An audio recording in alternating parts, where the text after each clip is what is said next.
નમસ્કાર દર્શક મિત્રો, 7 ગુજરાતી ન્યૂઝમાં આપનું હાર્દિક સ્વાગત છે। હું છું રીતેશ રાવલ ને હવે જોઈશું આજના મુખ્ય સમાચાર। કોંગ્રેસ લોકસભાના ઉમેદવાર શ્રી જસપાલસિંહ પડિયાર વોર્ડ નંબર 12 અટલાદરા સ્વામિનારાયણ મંદિરથી ચૂંટણી પ્રચારનો પ્રારંભ કર્યો।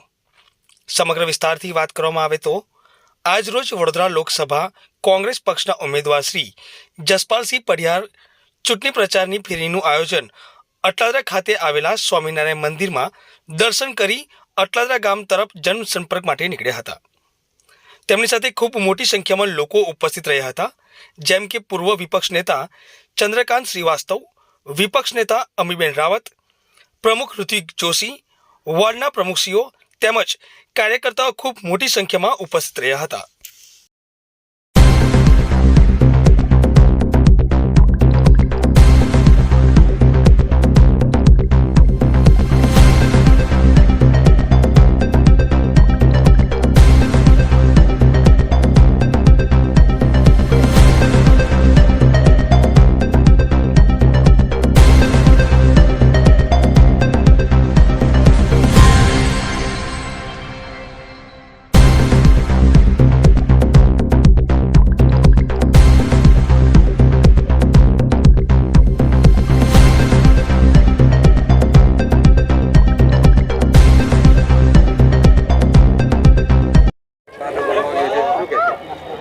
આજે અકોટા વિધાનસભા અહીંયા અટલાદરા ખાતે જનસંપર્ક કરવા માટે અહીંયા આવ્યા છે।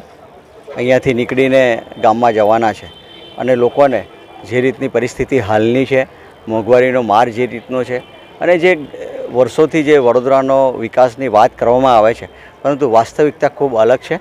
લોકોને જે તકલીફો છે એ તકલીફોથી નિજાત મળે, લોકોની વેદનાને વાચા મળે એ દિશામાં કામ કરવા માટે થઈને એ વાત લોકો સુધી પહોંચાડવા માટે અત્યારે પ્રચાર અર્થે નીકળી રહ્યા છે।